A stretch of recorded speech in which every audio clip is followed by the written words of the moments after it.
What's happening, guys? Victor here with yet another brand new video. And to wrap things up for UFC Fight Night Vegas 28, I gotta talk about one of the hottest prospects that is on this card. He's obviously not going to be fighting on the main card, but he will be fighting on the prelims. I'm talking about Mason Jones. There's not a lot of people that know a lot about Mason Jones because he's only 10-1 in his whole entire career. He is a former double champ with the Cage Warriors promotion in the United Kingdom. It's one of the most well-known promotions outside of the United States of America in Europe, and it's basically produced a lot of great fighters. The last person in Cage Warriors to have both the lightweight and the welterweight straps simultaneously was none other than the notorious one, Conor McGregor. So Mason Jones being able to do the same thing as Conor McGregor can do back in the day is something serious. It's something special. And Mason Jones, he's not the type of guy to play around with, especially if you're fighting him.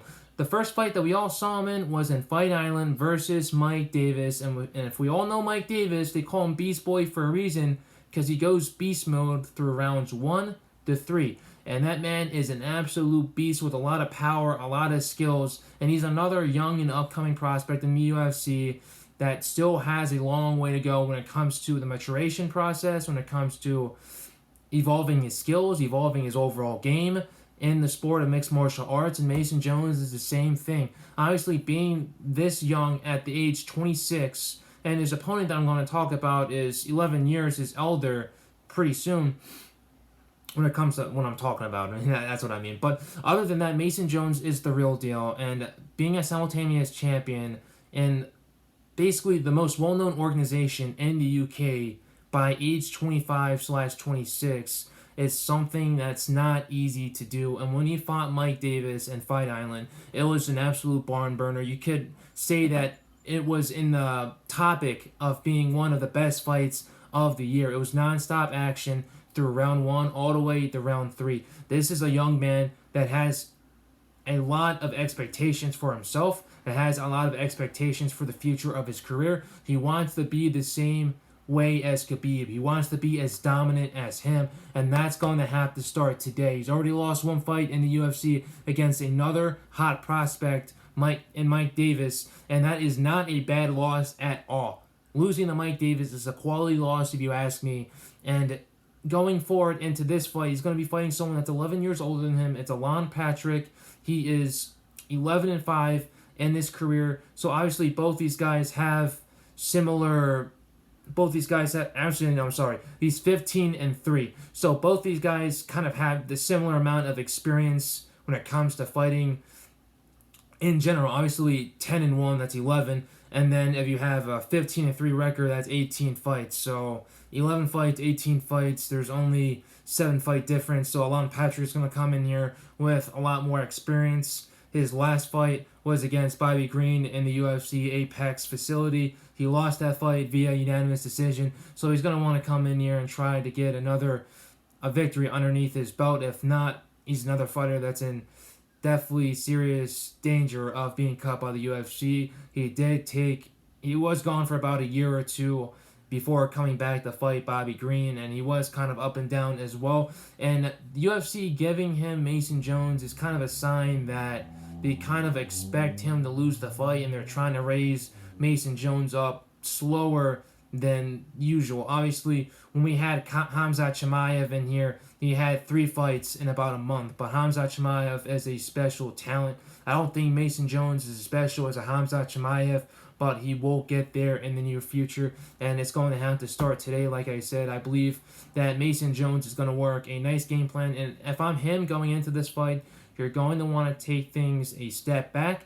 Don't go in there looking to get the finish in less than 13 seconds or 20 seconds. You want to go in there with a calm, cool, level head, and you want to pick your shots. You want to pick your poison. You want to move fluently. You want to make your opponent commit the mistakes. You want to draw Alan Patrick into your guard. You want to draw him into your space. That way you can set him up for a nice right hook or a left hook, or maybe even a sneaky uppercut if Alan Patrick is going to try to come towards you looking for a knockout. If I'm Alan Patrick and I had the same showing that I had against Bobby Green not so long ago, you're going to want to come in here a little bit more serious And if I'm Alan Patrick, don't play into the game of Mason Jones, because Mason Jones has a lot of power. When it comes to the power and the speed and the agility, it all goes to Mason Jones. But there's one special thing that Alan Patrick has in this fight. It's his experience. Experience is very key when it comes to fighting. Experience is very, very key when it comes to life in general. If you have experience, that comes with a lot of knowledge. And with a lot of knowledge comes with a lot of grit, a lot of heart, and a lot of past things that you've seen a lot of that you might see in this next upcoming fight that he's going to have against a young stud such as Mason Jones. Is this fight going to be a fight of the night contender? No, it is not. Is this fight going to last the full 3 rounds? There's a good possibility. But if Mason Jones wants to end this fight, if he wants to have a good showing in front of the American audience, because this is going to be Mason Jones' first time fighting inside the United States of America. All of his other fights were in Europe. So this is definitely going to be another culture shock when it comes to Mason Jones. He didn't only fight on Fight Island, where it was basically a one-of-a-kind experience to have, living inside of the I believe it's called the W Hotel / Resort for a couple of weeks, and then fighting inside of a world-renowned arena such as the Etihad Arena in Abu Dhabi. Like I said, the UFC is very fond of Mason Jones, and they believe this kid can become a star, which is why they went through the trouble of bringing him over all the way from Europe, from the UK, all the way to the US. And it's very hard for a lot of fighters from Europe to try to get a visa to come to the US and fight, but the UFC was able to get it done, and they're trying to see what Mason Jones is made of against an experienced vet inside of the UFC. Obviously, Mike Davis doesn't have as many fights as a lot of the experienced vets here in the UFC do.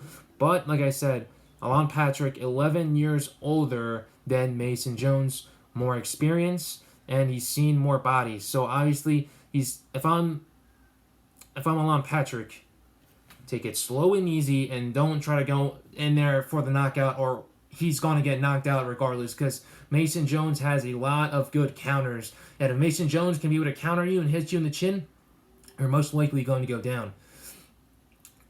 When we see other fighters from the UK, such as Darren Till, such as Leon Edwards, such as Brad One Punch Pickett, when it comes to Dan Hardy, when it comes to Michael Bisping, all these different fighters have a lot of spirit. All these different fighters from the UK have a lot of grit, and they never want to be finished. They're willing to die inside of the octagon in order to get that win, and I believe that Mason Jones is the same way. So this is going to be a great fight. I think it's going to be a very interesting one. I think it's going to go in Mason Jones' favor. I think he's going to finish the fight and basically let the American audience know that he's arrived, and he's going to try to make waves inside of the UFC welterweight division, and he's going to try to repeat that success that he had back in the UK over here. The Welsh, and there's been a lot of great Welsh fighters as well. Obviously, the last fighters that I just named are all from England, but all these fighters are coming from the United Kingdom as a whole, and the United Kingdom has a lot of great fighters that we haven't heard of yet, and I'm glad that we get to see Mason Jones in action yet again tonight here, and I believe he's going to get it done. I believe he's going to get the finish, and I could always be wrong. Alan Patrick could always come back and shock the world and get this victory, but I'm definitely sure that Alan Patrick is a huge underdog coming into this fight, and he's going to have to do something special in order to beat Mason Jones. But like I said, this kid basically has it all. He's got the looks, he's got the power, he's got the speed, he's got the agility, he's got the skills that pays the bills, and he's just going to have to get used to being inside of the UFC first before getting into the cage with some of the killers in the welterweight division, such as a Colby Covington, such as a Jorge Masvidal, such as a Nate Diaz, such as a Leon Edwards, such as a Vicente Luque, you name it. There's a lot of killers in the welterweight division, but one day he will get up there. The UFC just need to bring him up nice and slowly. Don't try to rush him extremely fast, just like Khamzat Chimaev, because Khamzat Chimaev is a once-in-a-lifetime athlete, just like Khabib. There's never going to be another Khamzat Chimaev. There's never going to be a Khabib, even though there's a lot of similarities between the both of them. They're different. They have different parallels between them. And like Mason Jones, there's never going to be another Mason Jones. So obviously, Mason Jones has got to go in there. He's going to make he's going to have a great impact, and it's going to be on to the next one. But like I said, hopefully they build them up nice and slowly, because they built Darren Till up pretty fast, and now he's kind of been up and down through the last couple of fights. I don't want to see the same thing that happened to Darren Till happen to Mason Jones. So we're going to see what happens, and I can't wait to watch this fight. I believe Mason Jones is going to get the finish pretty early. I say round 1. And if you guys disagree with me, let me know in the comment sections. Also, what do you guys think about Mason Jones? Is he going to be one of the best UK fighters that we've seen in a while come out of that whole entire island nation? I don't know if he will, but there's always a possibility that he won't. There's always a possibility that he will, but we will see. But there's a lot of positives with this guy. I like how he fights, and I think he's going to be a great fighter. If you guys think I'm wrong, you guys think I'm right, comment down in the comment section. If you guys know any other great fighters that are coming up that will be in the UFC in the near future, let me know as well. Appreciate you guys for watching this video. Stay safe, stay blessed, and like I said, enjoy the rest of your weekend. This is it for me for the rest of the week. Later, guys.